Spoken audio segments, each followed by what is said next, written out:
So allow me to say good morning, good afternoon, good evening to everyone, and welcome to the 2020 ITF Young Transport Researcher Awards ceremony.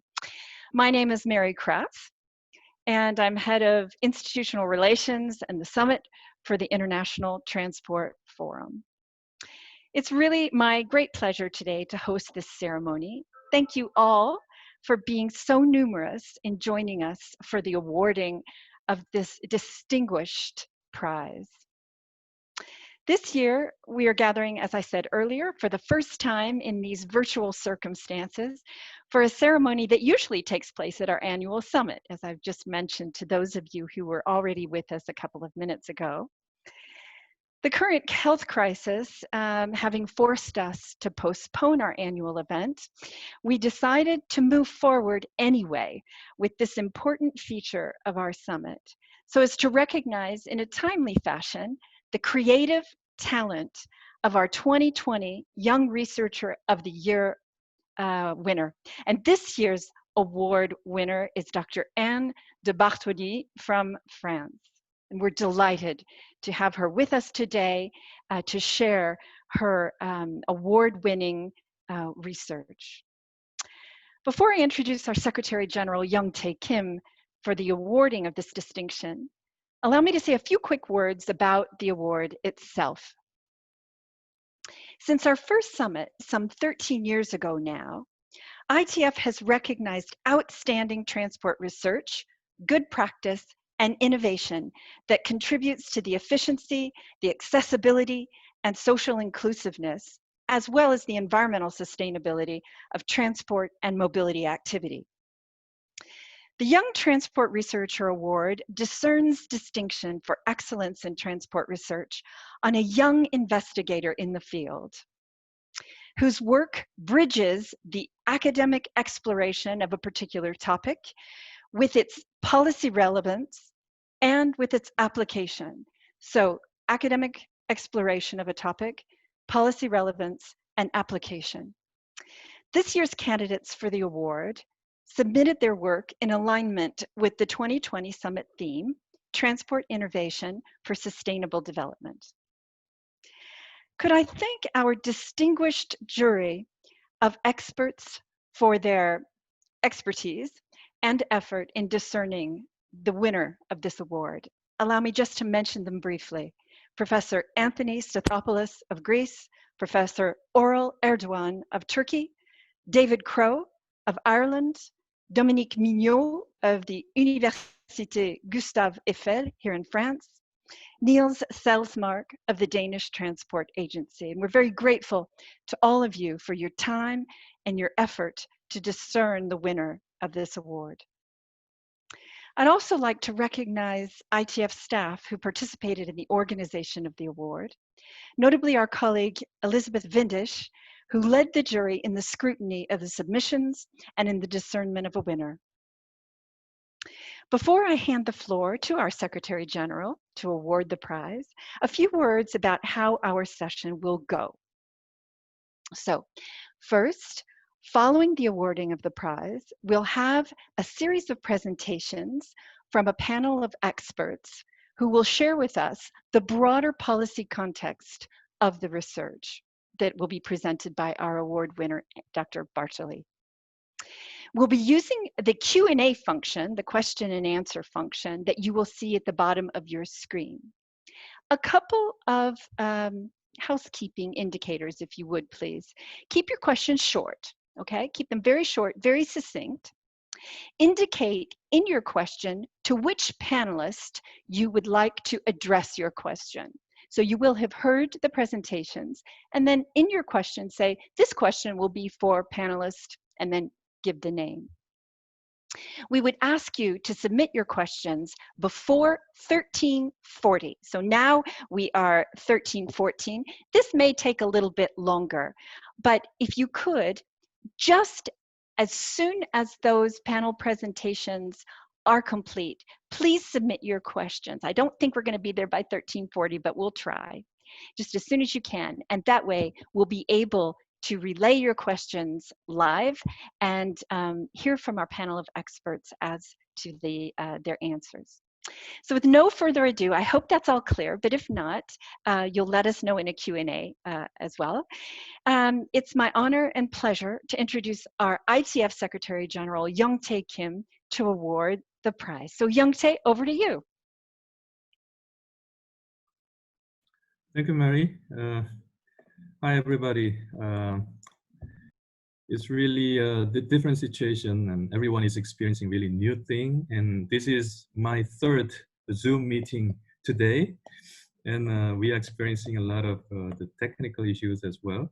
So I'm a little bit sorry to keep you waiting. And stuff.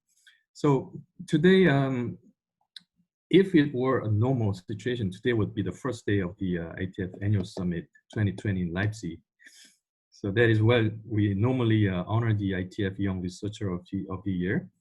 And of course, I could ask the winner of the ITF Young Researcher Award on stage, and the winner could also enjoy the applause of more than 1,000 people in the room. But today we are doing things differently, and we can be creative in following our mission and achieve it in a new way. So I welcome you all to award premiere, the first online award ceremony held by the ITF.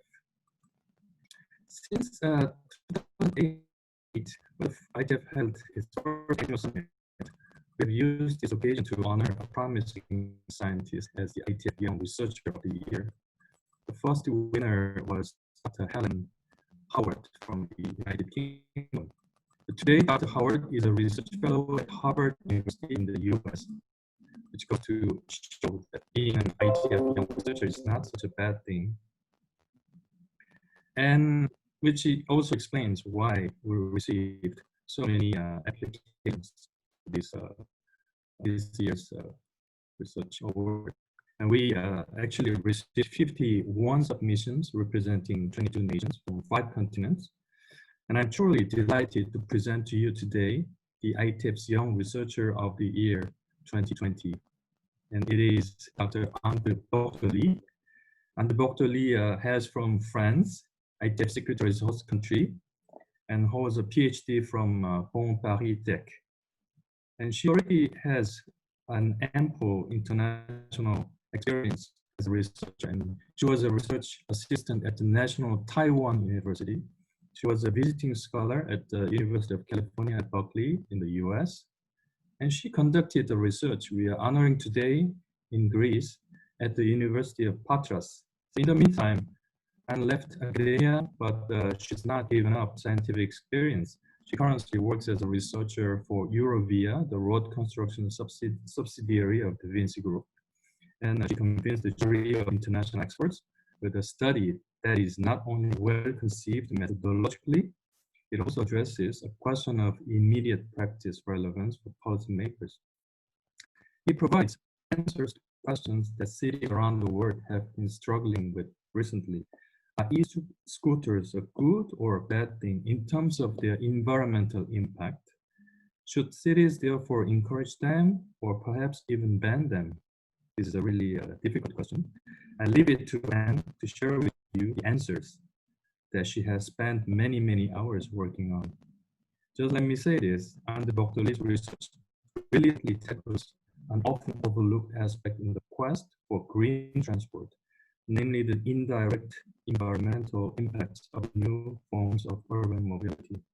Analysis will allow local authorities to assess environmental benefits of micromobility, not based on guesswork, but based on solid scientific evidence. It combines in exemplary form academic rigor, methodological creativity, and practical applicability. So I take great pleasure in officially declaring Anne de Bortoli the ITF Young Researcher of the Year 2020. And my heartfelt congratulations, félicitations. I truly regret that I cannot personally hand over the award and check that comes with it. But I understand my staff has sent it to you ahead of today's event. So now I invite you to open the envelope to say a few words if you wish. And then now I look forward to your presentation and panel discussion. So, and once again, my sincere congratulations and all the best for your future career. And once again, I thank the jury and ITF staff and all the audience present today. So thank you very much. Over to you, Mary. So I think Anne, if you would unmute yourself, just to say the few words. Yes, thank you, Mr. Secretary General. So I have an envelope to open in front of everybody. This is a big check, but it's blue, yeah. First of all, Mr. Secretary General, I would like to thank you and the other members of the International Transport Forum involved in the organization of this award, as well as the jury. This prize is a beautiful way to emphasize transportation research studies oriented toward decision-making support. It is also a great opportunity for young researchers to advertise for their hard work. And I am pleased and honored to be awarded the title of Young Researcher of the Year 2020. I would also like to thank my ex-colleagues from the University of Patras in Greece, and especially Professor Zoe Christoforou for supporting my research project on e-scooter environmental impact. I will now start to present the main results of my research study, and you are welcome to send your questions by 1:40 p.m.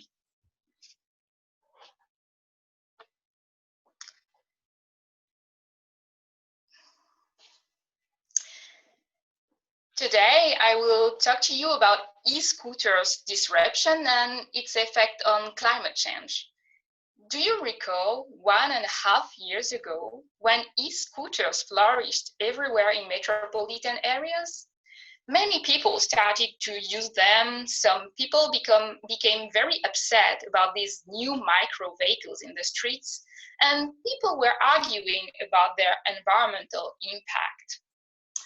Operators claimed that e-scooters were green, with statements like the one you can read on the screen. Detractors said they were not because of several reasons: supposed short lifespans, bad servicing practices, batteries rusting in rivers and harbors. But the evidence was not convincing. Nobody properly assessed the environmental impact of e-scooters at the city scale because there was no method adapted to do so. To know if these new services were a good thing for the environment, I looked for funds to support my research and took up the challenge. I developed a scientific method to assess the environmental impact of mobility disruptions, and I applied my set of equations to the case of e-scooters in Paris. First, my colleague Zoe Christoforou and I conducted a survey to understand the usage of e-scooters in Paris. How many kilometers are traveled? Are there induced trips? And what transportation modes do e-scooters replace? Over 1 year, we estimate that 237 million kilometers were traveled using shared e-scooters in the street of Paris. The e-scooters reduced the kilometer traveled for these trips by 38%. 2/3 of the kilometers now traveled by e-scooters were before traveled using the metro or the urban train, and 1/4 were traveled on foot or by bikes. Only 15% of these kilometers were before traveled by fuel power vehicles, such as cars, taxis, and buses.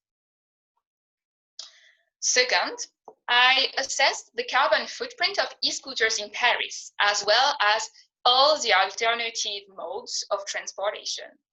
To do so, I used a life cycle approach, including the impact coming from the vehicle, as well as the infrastructure component of the mobility system.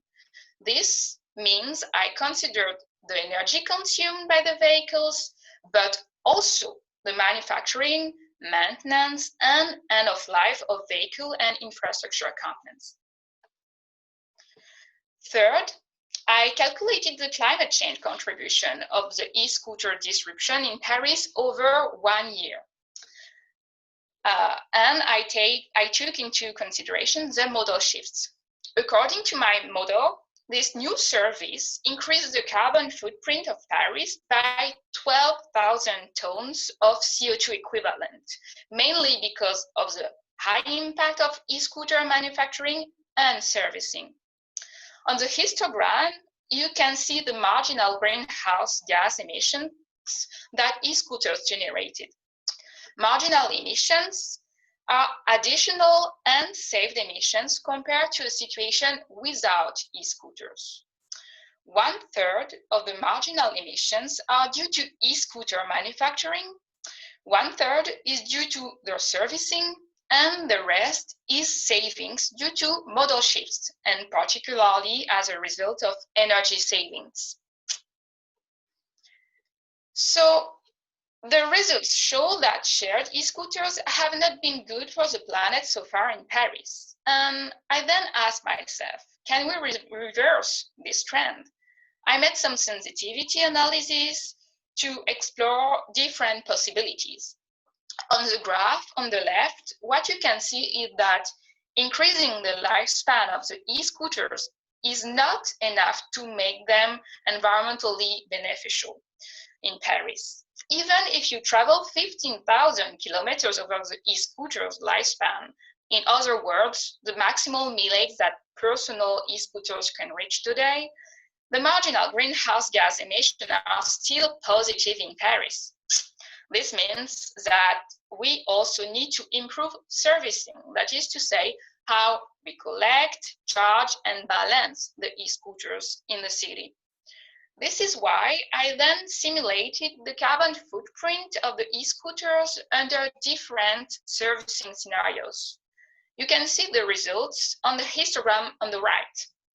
Each bar represents the annual e-scooter carbon footprint in Paris under a specific servicing scenario. Circled in dark blue is our baseline scenario. We considered a light commercial vehicle powered with fuel and traveling 90 kilometers a day for every batch of 100 e-scooters. Circled in the dotted line, we see that going for swappable batteries will help to drastically reduce the emissions. Especially other things equal, switching from the baseline scenario to swappable batteries traveling 45 kilometers in a car would actually make e-scooters green in Paris. Now, I would like to give you a few quick takeaway messages about e-scooters, micromobility, and new technology environmental assessments. My model shows that, the slide before, yes. My model shows that in Paris, shared e-scooters were very likely harmful to the environment, contributing to climate change. Our study showed that working on e-scooter manufacturing alone will not be enough to reverse this trend. Combining higher lifetime mileage and recyclability with optimized servicing would make them green in Paris. We would need new data to update our Parisian results with post-COVID mobility patterns, as well as new operators' practices in terms of e-scooter design, recycling, and servicing management, because things already evolved a lot for 1 year. So I want to insist on the fact that the results obtained for Paris are not transferable to other cities. But another sensitivity analysis I made suggests that shared e-scooters may be environmentally beneficial in countries with high electricity carbon intensity, which is to say in many places. But to check that, a tailor-made assessment is required.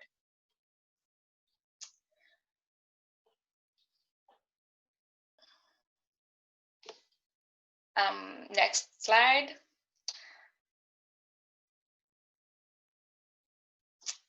As e-scooter are rather a new phenomenon, it needs to stabilize and be regulated. E-scooter operators have started working on their environmental footprint, but they need to use the right tools to make the right decisions. And when it comes to personal e-scooters, they generally have a very low environmental impact because they do not need servicing and they have longer lifespans. This is why we think that e-scooters and micro vehicles in general will definitely have a role to play in a sustainable mobility pattern. One final general message I would like to deliver. Most of the time, mobility systems are environmentally assessed by only considering the use stage of vehicle, that is to say, energy consumption and tailpipe emissions. This is not a suitable approach around which to design environmental regulations. Supply chain matters. It is essential to consider the entire life cycle of the system assessed. So I urge transportation decision makers to use life cycle assessment to support environmental decision making. This is especially the case in the mobility sector because as I showed, the vehicle manufacturing of new mobility technologies can have a major environmental influence. Thank you for listening, and I will hand the floor back to the moderator, Crass, for the panel discussion.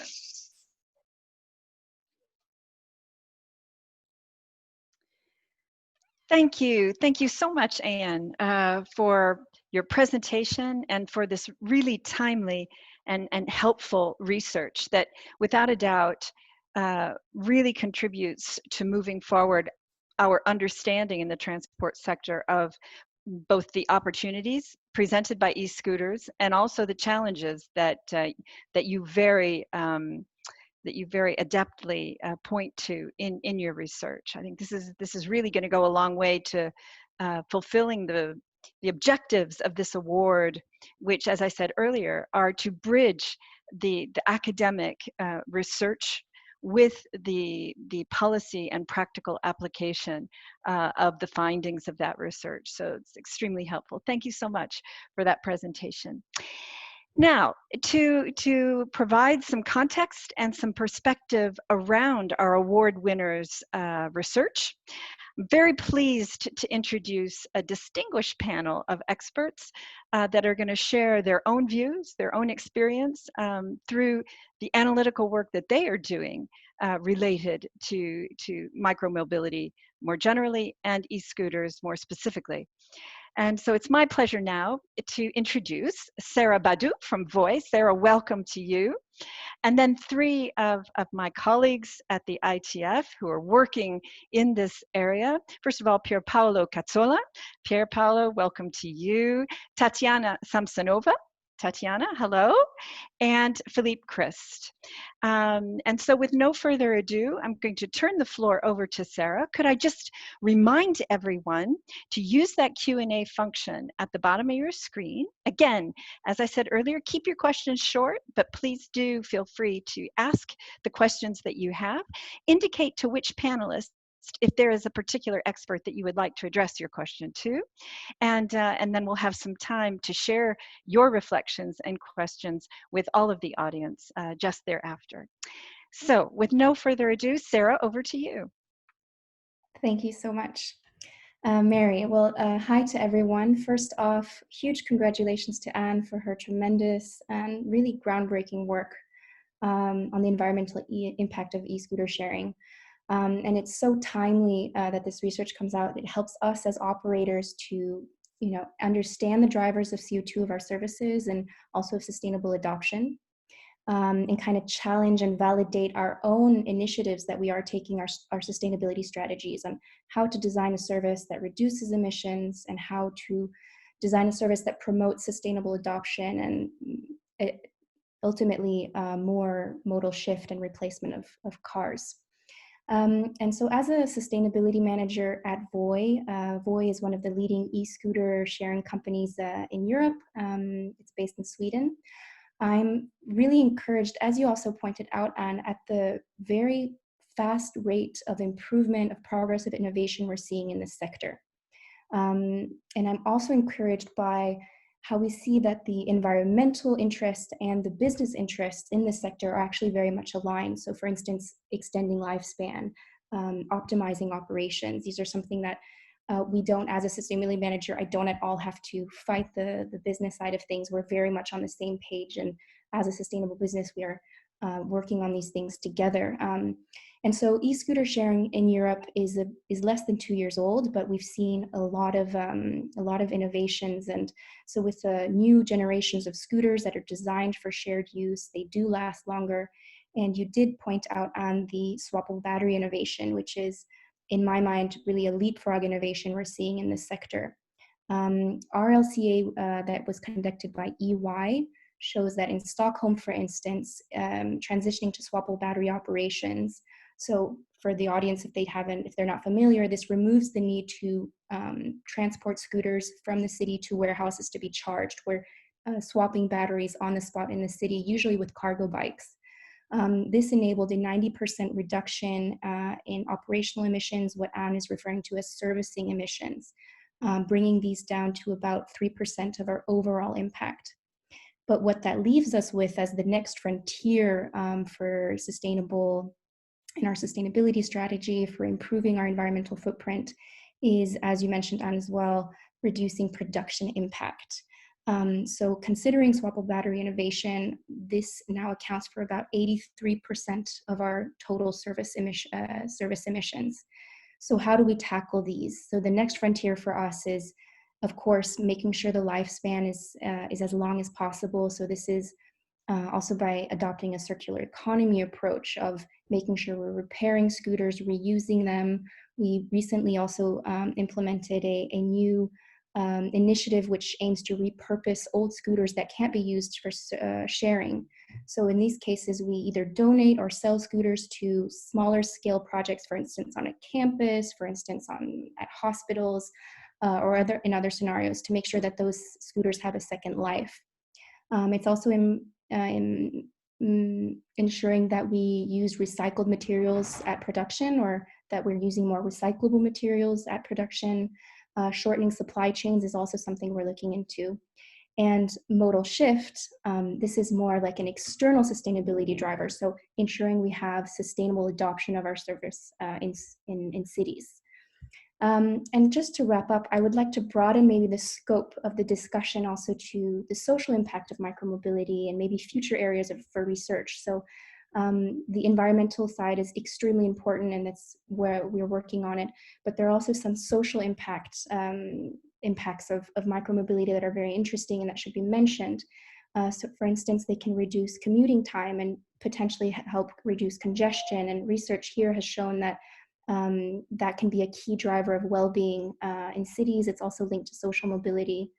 It can also help us use space in cities more efficiently. Some reports indicate that 50% of space in cities is allocated to cars, whether parking or roads, and this can also help us kind of transform how we're using and allocating space in cities.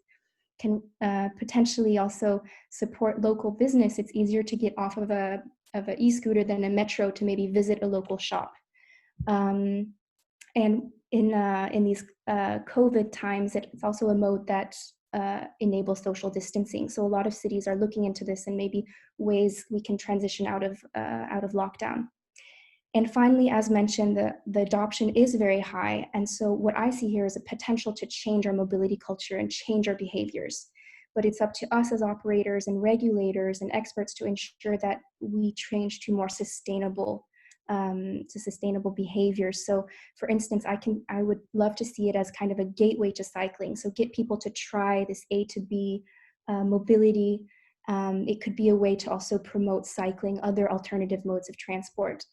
And we also need to do more longitudinal studies on understanding modal shift. So in the beginning, We see it's often used as a leisure, maybe by very young people. And as the service matures, we see that the use cases also mature and change. And so there might be more potential for attracting car users and older users, and hopefully we'll see increased modal shift also as infrastructure now responds to these new modes. So yeah, those are some thoughts I wanted to leave with you guys, and congratulations, Anne, once again.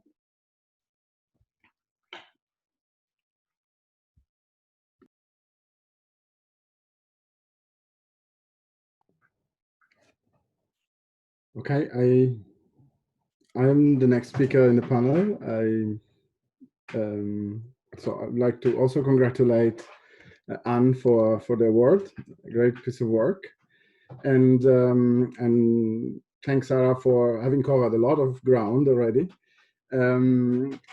What I can add to this is my understanding is that micromobility, despite the fact that in this specific analysis it turned out to be having a negative impact in the case of Paris, generally speaking, there are opportunities for micromobility to be part of a sustainable transport system, more sustainable transport system. Some of the key criticalities have been already addressed, the aspect of lifetime mileage, the need to make sure that construction takes place with less carbon intensive materials, the aspects of operations that need to be conceived in a way that minimizes environmental impact. Sarah quoted battery swapping as one of the strategies there.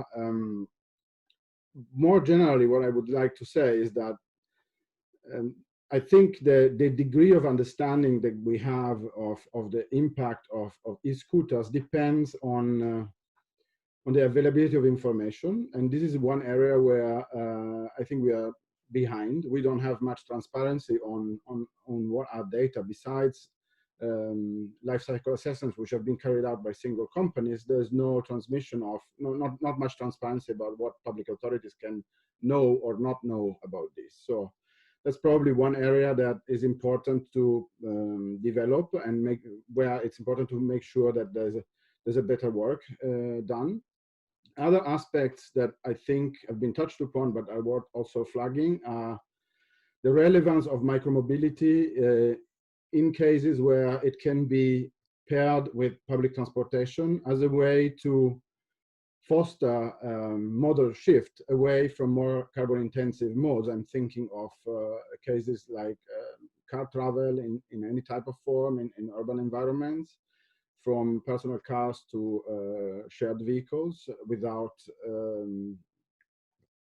multiple passengers on board. For example, these are cases that have a much stronger environmental impact. And so making sure that micromobility can strengthen the appeal of public transport to take people away from these modes, rebalancing the choices is a way to actually make sure that the net result of using micromobility end up being positive for the environment. One other aspect that I think is worth being flagged is the fact that the specific case of Paris is particularly tough in the sense that Paris has lots of metro users and the metros run on very low carbon electricity. This is not the case across the board. So other cities in the world have less reliance on public transportation. And therefore are cases where micromobility can take more people away from cars and have a more carbon intensive power generation mix, which makes the benchmark of the metros or of rail different compared to the specific case of Paris. One last point. So in short, I think what is really important to try to frame this in the broader context of what could be the role of micromobility in a more sustainable urban environment. I think the three axes that really deserve greater attention are data transparency, awareness, and access to information for public authorities to be able to take informed decisions, and focus on integration of these new modes with high capacity public transport in order to make sure that the appeal of these environmentally friendly modes, in particular public transport, can be strengthened thanks to this micromobility and resulting in net benefits when when this synergetic integration is compared with travel that would otherwise take place on cars or not highly utilized ride sourcing services, for example.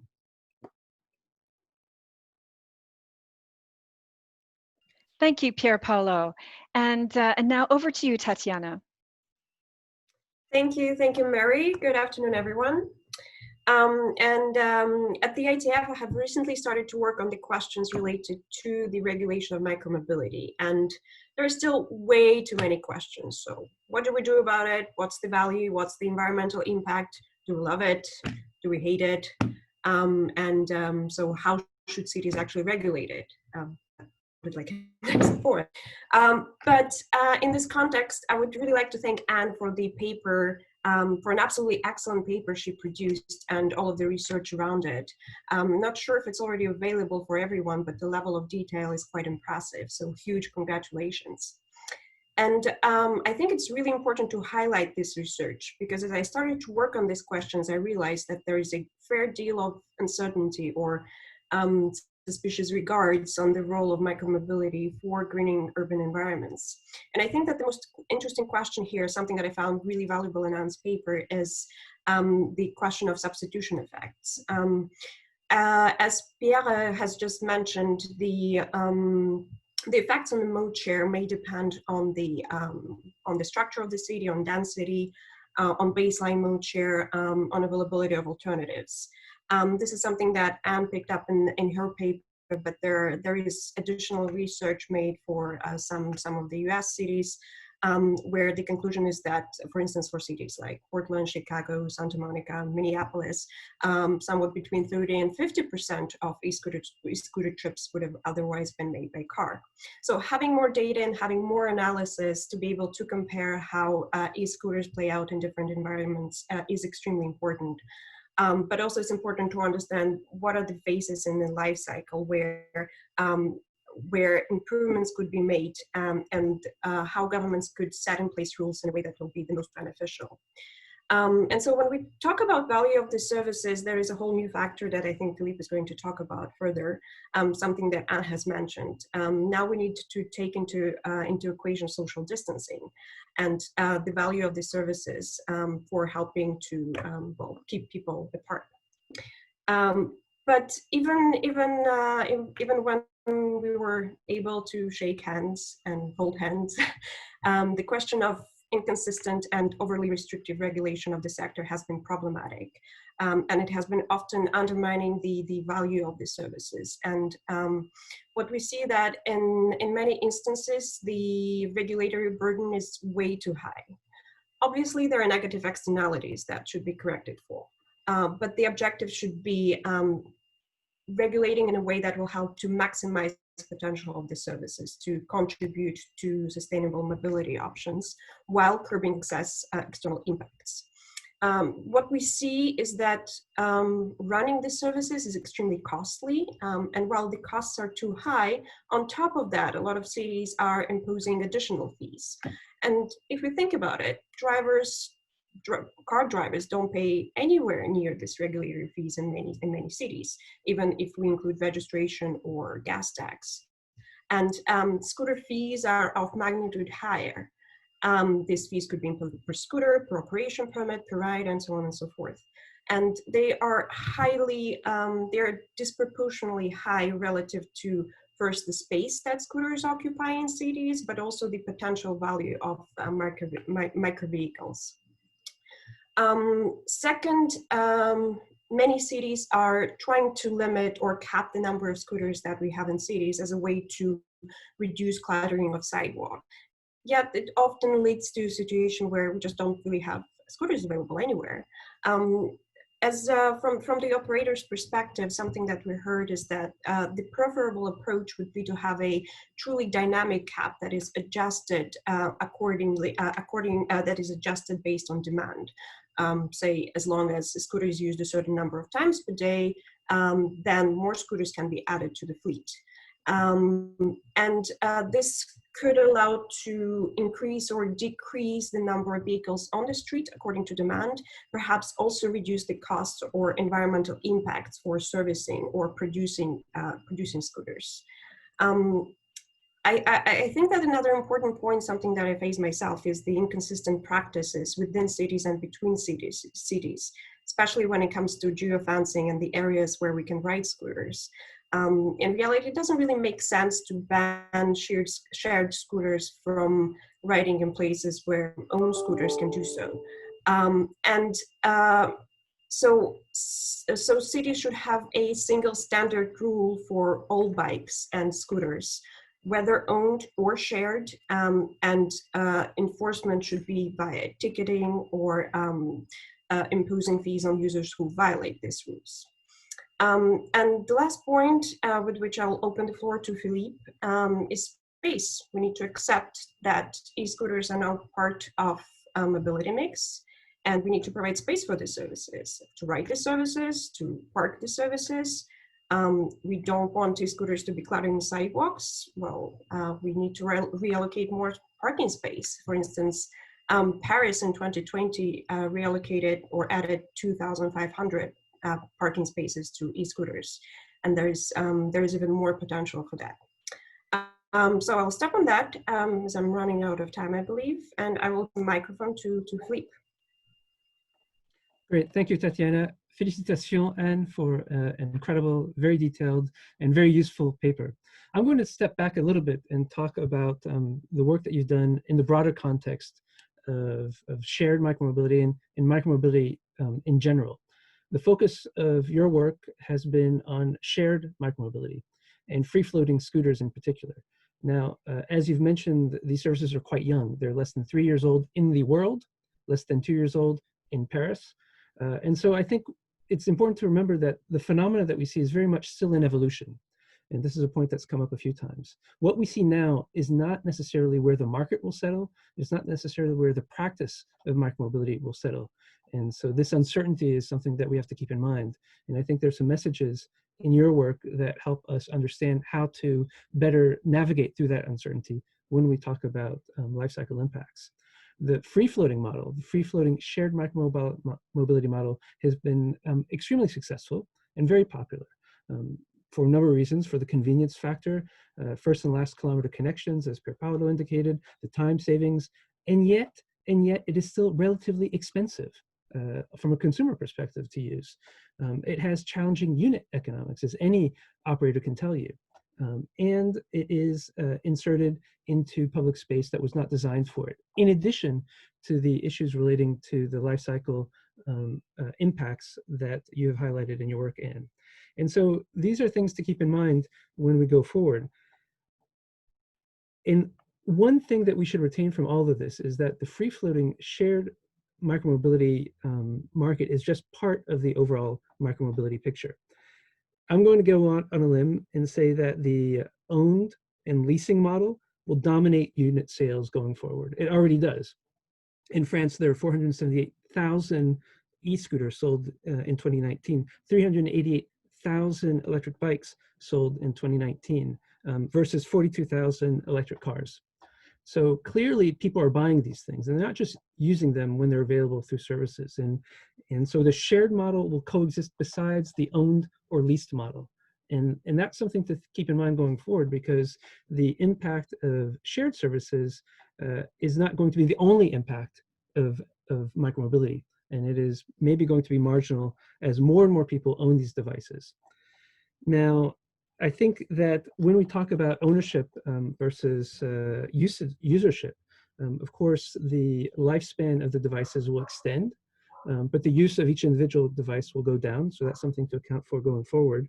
But certainly one thing that will completely be erased from that is the servicing aspects, the operational servicing aspects, because people don't require that. They bring the devices with them. It's BYOD, bring your own device to work, bring your own device on the train.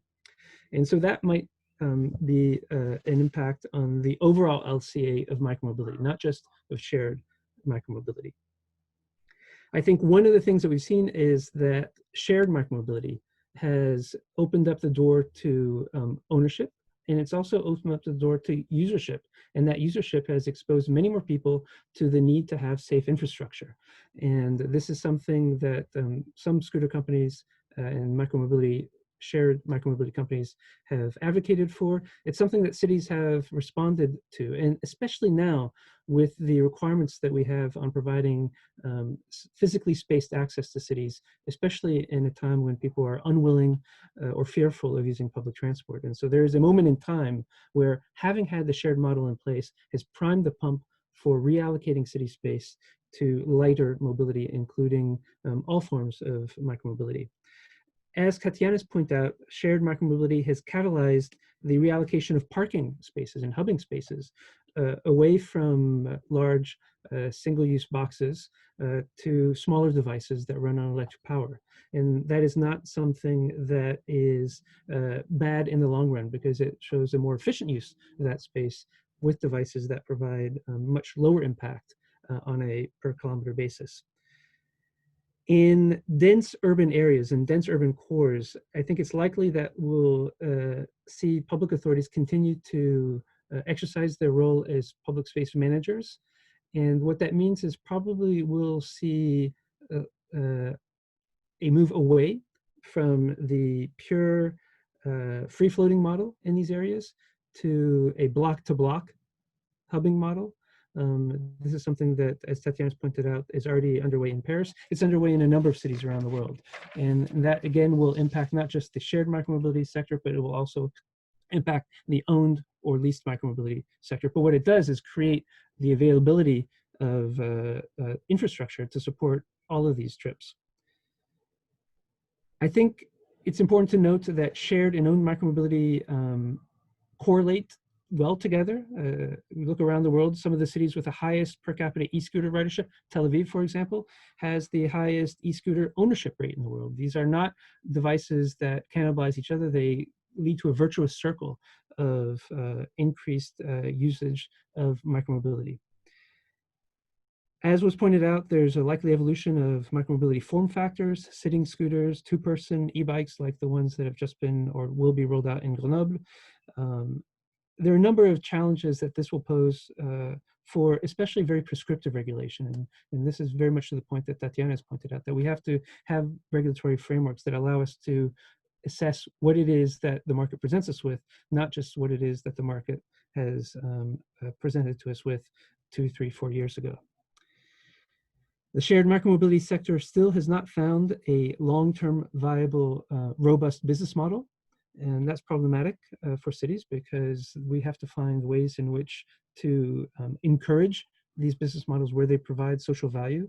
And yet it is tough to make money in urban mobility. Ask any public transport operator, anyone delivering network services. It is not an easy market. Against this background, venture capital funding was likely to decrease, especially under the impact of the forthcoming recession, the impact of COVID, and there's uncertainty for operators on the revenues that they get from users, even though they may see an uptake in some use of these vehicles. So I think there is some real uncertainty about what are going to be the economics around the shared micromobility sector. And I think there too is a role for public authorities to start thinking about how to incentivize socially valuable trips, but they may be uneconomic for operators. This is what the public sector does for public transport. Now, the funding equation is very different from public transport to shared micromobility, but it is worth exploring how the public sector can support in very concrete ways the continuation of the benefits that these services have provided to cities. That requires a new public funding framework. And finally, shared micromobility has created a wealth of data. And part of the reason that there's so much research on shared micromobility is because it produces a lot of data. It's easy to study in many cases when you have trip numbers that are as detailed as the ones that we can get from operators. But it's also opened the door for cities wishing to, and public authorities wishing to access that data for all kinds of regulatory purposes. And I think it has created a very robust dialogue on what is just enough data that should be shared to ensure that public authorities can carry out the public mandates that they have. The ITF is involved in that debate, and we'll be providing some guidance on how or what that framework looks like. But clearly the data economy around shared micromobility is important to take into account going forward in leveraging that data economy and leveraging those sharing frameworks to ensure that, going back to the public policy outcomes that we want, that we incorporate a full life cycle assessment of those impacts to help create priorities for public action, as Pierpaolo has pointed out. So those are my comments. Again, congratulations, and it was not only an interesting paper, but very easy to read, and that itself is a rarity in the world of research today. Thank you. Thank you very much, Philippe, and to all of our panelists, Sarah, Tatiana, Pierpaolo, Philippe, for your expertise and your comments that provide a really rich context for us to come back to our Young Researcher Awards paper and the work that you have done, and take that work into consideration in this larger policy context that we're all swimming in to learn more about micromobility and e-scooters in particular. We have a number of questions. In fact, 10 questions have come in. So with no further ado, I'd like to enable some platform for these questions. And the first one has come in, and Anne, I believe this one will go to you.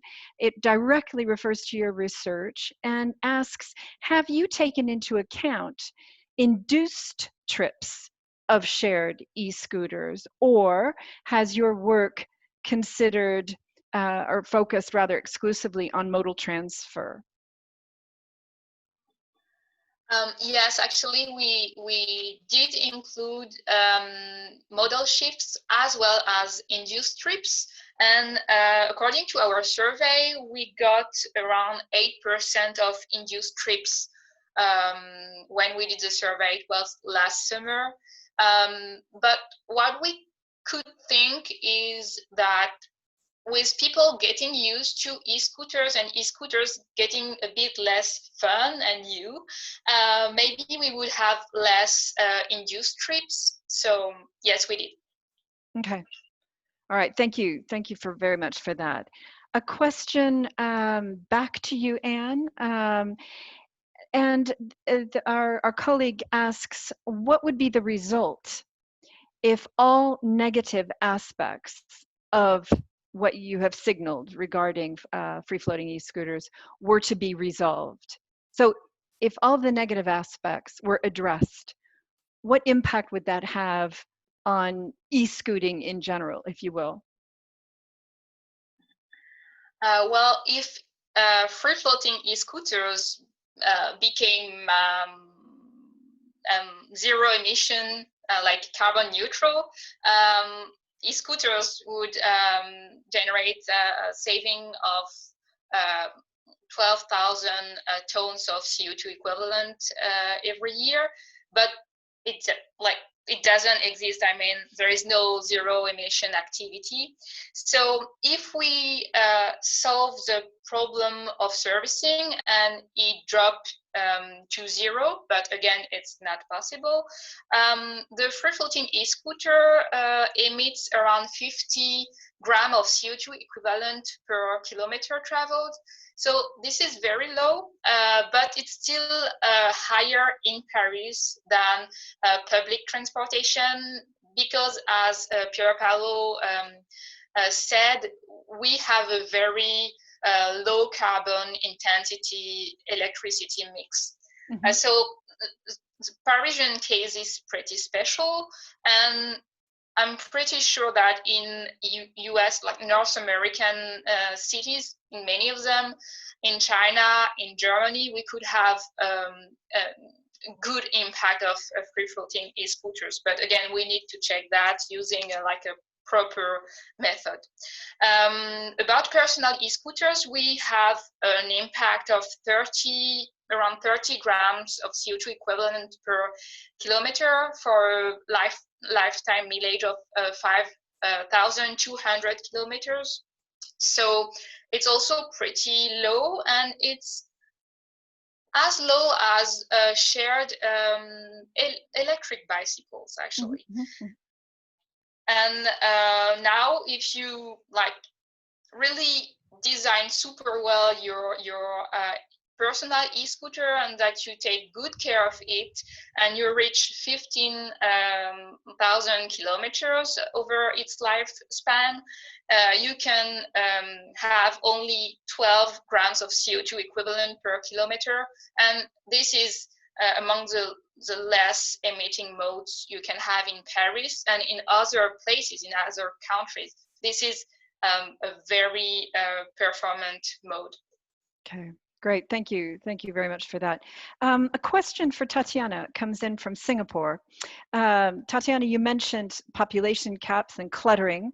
And our colleague from Singapore says that they have faced similar problems with shared bicycles lying around everywhere in Singapore. So what kinds of effective measures to counter this kind of cluttering, et cetera, are you observing in your work? Well, I assume that the question has to do with the crazy influx of mobike type of dockless bicycles that we saw, for instance, in China, laying around that were also operating in sort of gray area.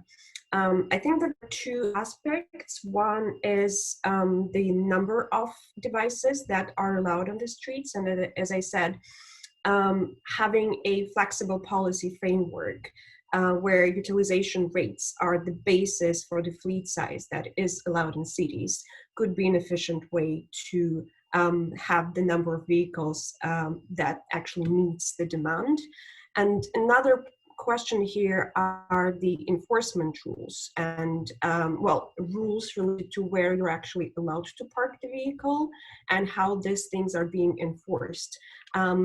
I think a couple of years ago, what we saw in cities in China, no one really knew where you are allowed to park, where you are allowed to ride.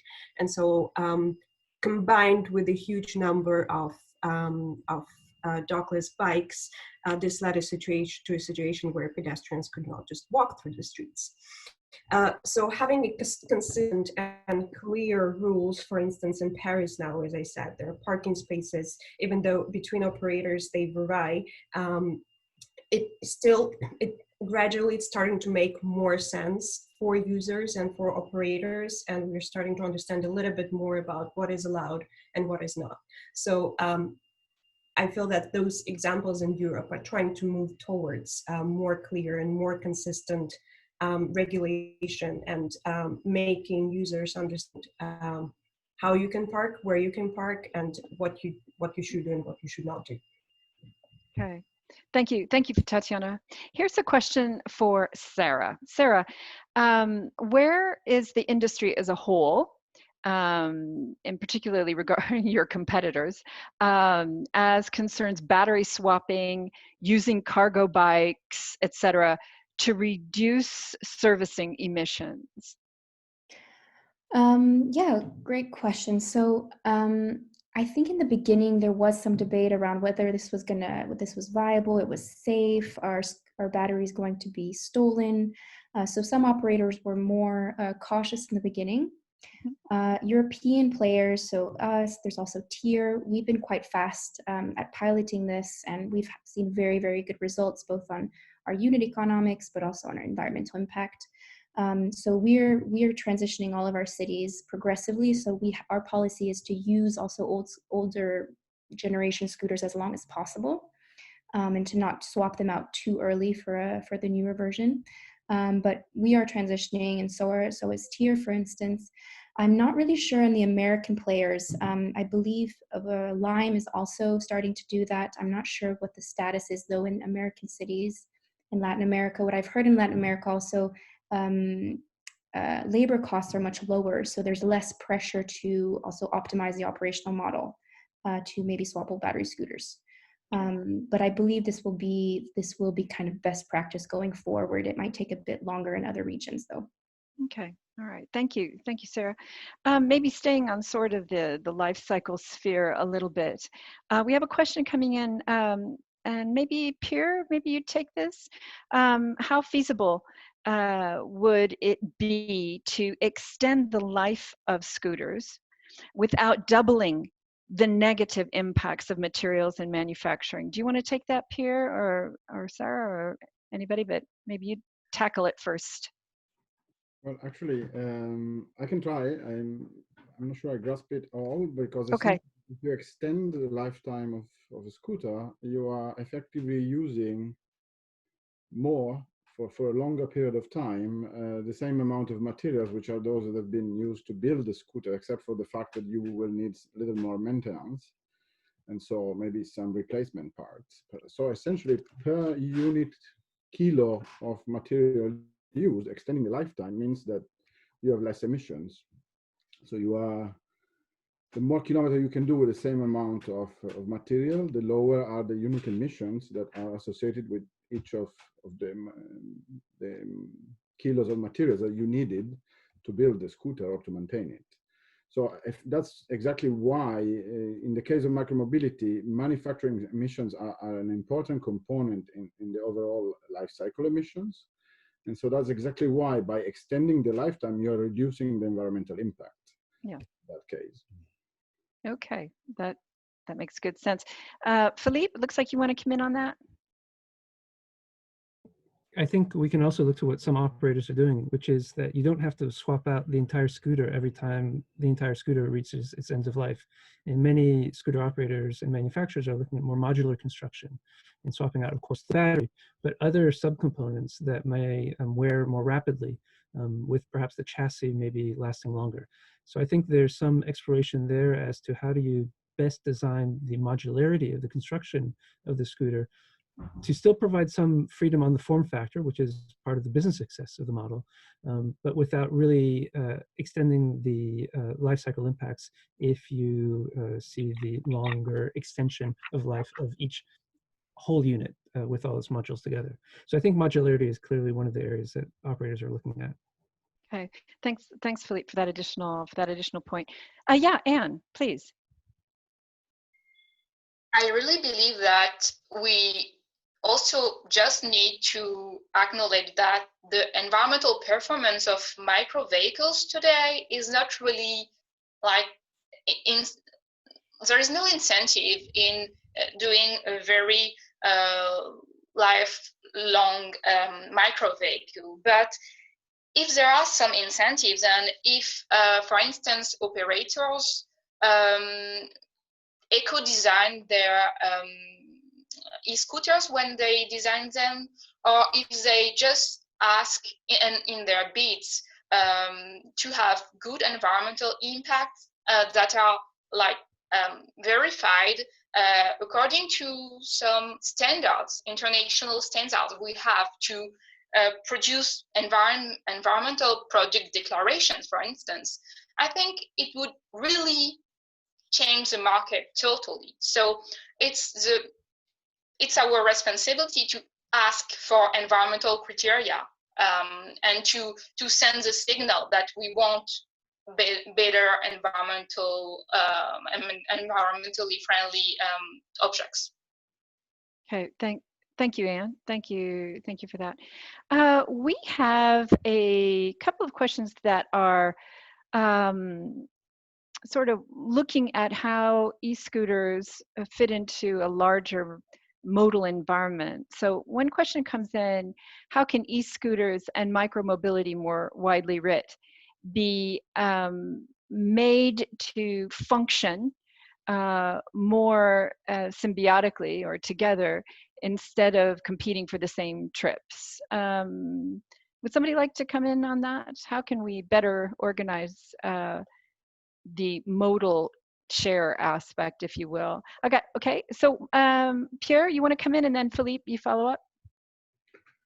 Yeah, just two ideas on this, which I think could be interesting. One relates with, so ultimately, I think one of the ways to achieve that is to ensure that micromobility can be used, can provide a feeder service to more high capacity transportation, public transport. And to do that, I think there are maybe two axes that could be pursued. One is related with urban design around the public transit stations, for example, to make it to make the environment surrounding public transit station more friendly through road space reallocation, for example. to the use of micromobility. This doesn't need to be shared. It can also be owned, micromobility, or so essentially making it more attractive to use light vehicles around the public transit station in order to increase the outreach area that makes the use of that public transport service attractive. This is a place that would also make it more attractive. This is something that would also make it more attractive for operators to equip those areas with shared micromobility vehicles, because there would be naturally a greater appeal for their use, and so a better economic case. The second axis that I think is not yet really explored relates with what Philippe was saying before on the price, and so and ticketing integration, if you want. So it would be the seamless use of micromobility and then public transport, and then again micromobility at the other end of the trip.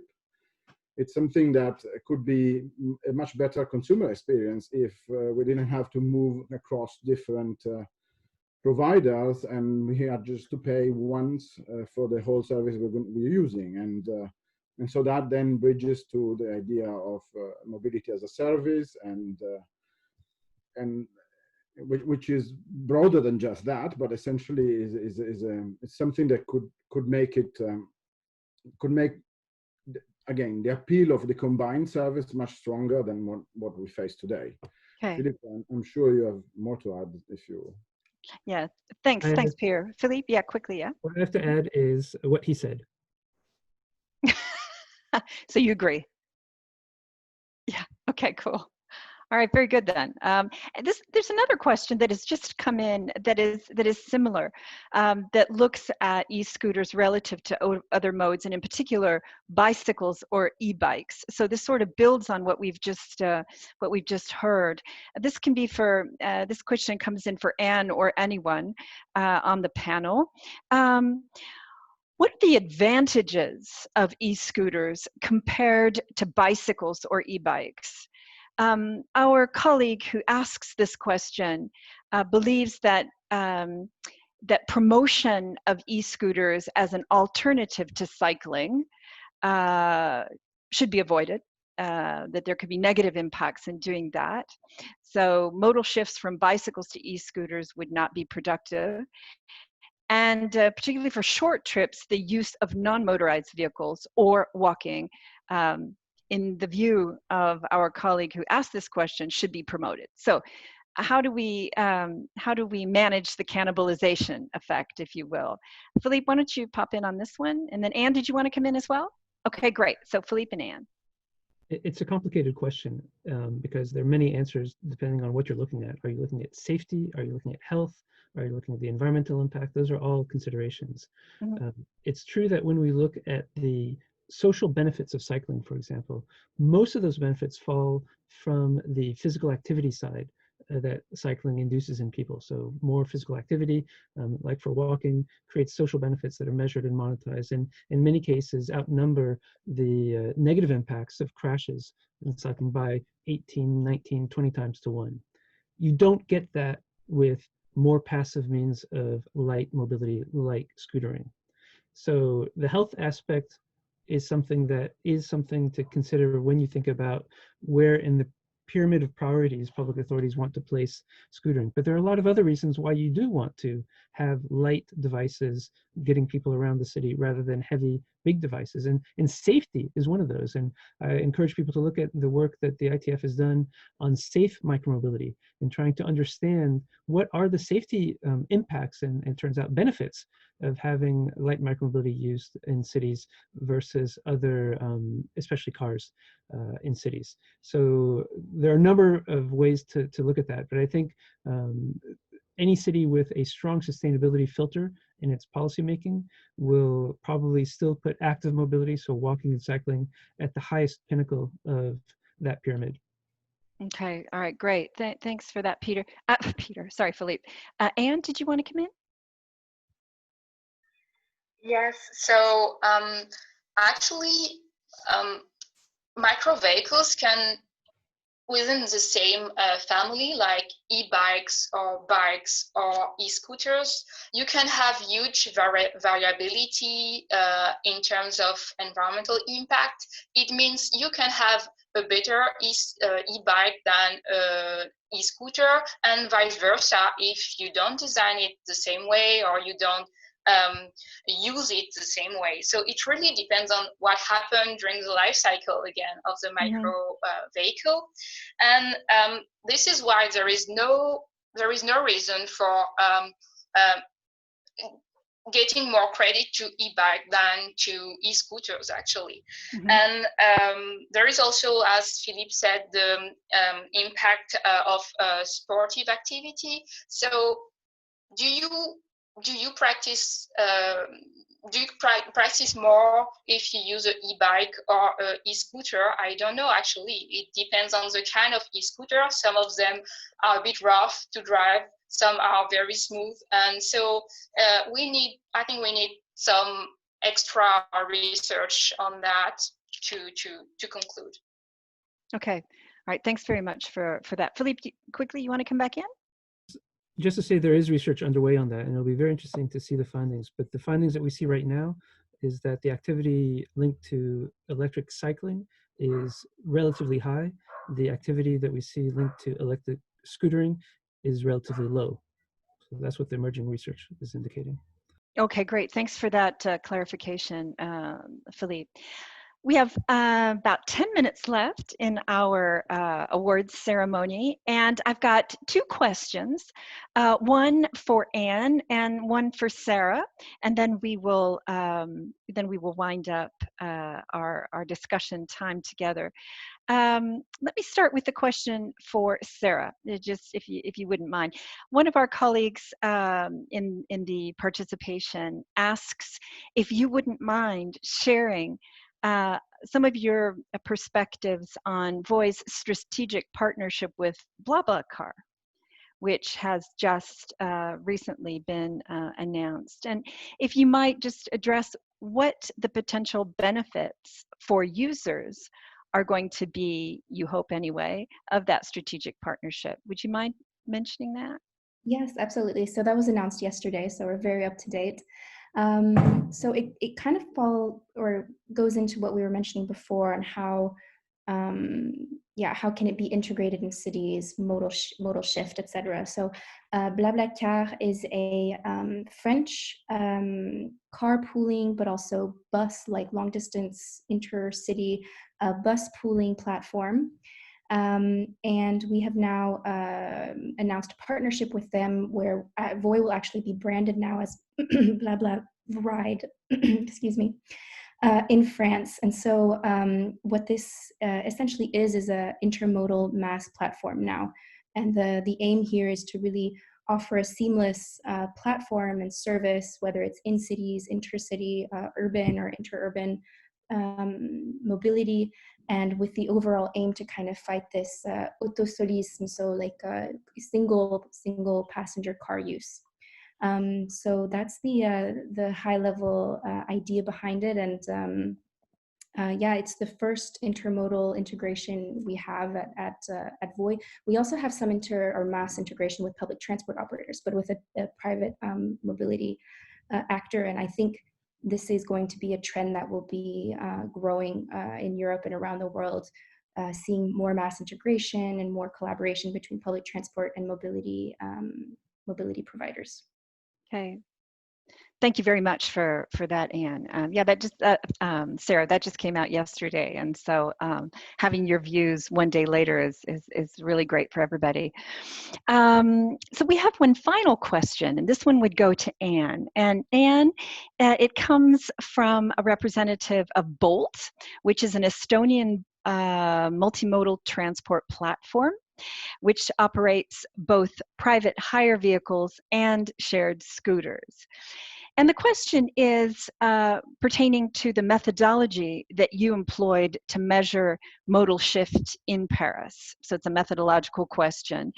And our colleague at Bolt says that data analysis at Bolt shows that in cities where scooters were added to existing ride-hail operations, there was the drop of 8.8% in ride-hailing travel among active scooter users. So this means less car travel due to modal shift.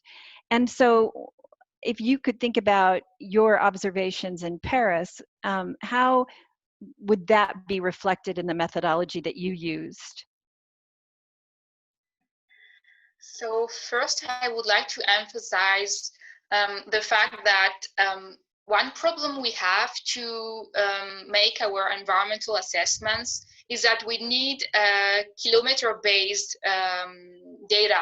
And most of the time surveys are trip-based. And so this data operation that need to be done was done in my study with special equations and assumptions.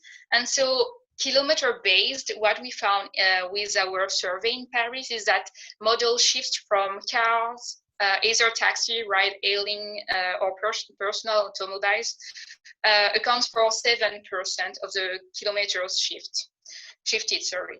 And in terms of emissions, this modal shift is responsible for a very nice drop of carbon emissions, as long as bus trips also. Okay, great. Thank you, Anne. We have come to the end of our questions at just the right time. So it is now mine to first thank all of our panelists for your perspectives and for responding to the questions that came through today from our participation.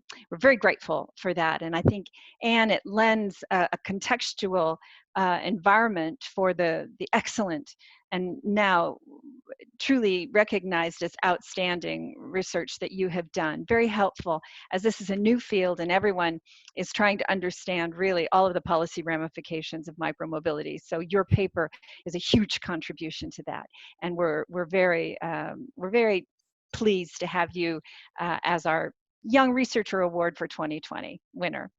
Anne's presentation, so this is for everyone in our participation. Anne's presentation will be available on our ITF website very shortly, so you'll all be able to take note of that and use it hopefully in your work. I'd like to additionally call attention to ITF publications on micromobility and encourage you to come to our website. They are downloadable for free, and you're very welcome to visit our site and to get in touch with our colleagues as well who have shared their expertise in the development of these reports. Our publications on micromobility include a recent report on safe micromobility, which was the subject of a webinar that we did most recently. That work put together by our colleague Alexandre Santacreu, and it is available on our website along with all the other publications. In addition, we have a report on life cycle emissions of micro vehicles that will no doubt draw on Anne's work and benefit from it immensely, I'm sure. So it is now my pleasure to, in addition to thanking again, once again, all our panelists and our award winner, Anne de Bortoli, to thank all of you in the participation for being with us, for taking the time to come online with us and to share in our first online awards ceremony. Again, in the wider context of our summit, we are really looking forward to being able to share with you, our ITF audience, very shortly the new dates for our annual summit, and we really hope to see you all there with us in Leipzig. And those dates, again, will be announced just imminently. Around the corner, we'll have some clarity for everybody. Young Tae, on behalf of you, our Secretary General, all the ITF staff and colleagues that are with us today and that are sharing in our delight to award this this prize to Anne. Thank you all for being with us today, and looking forward to seeing you very shortly, either online or at one of our events in the future. Thank you, and have a wonderful rest of the day or evening, depending on where you are. Bye-bye.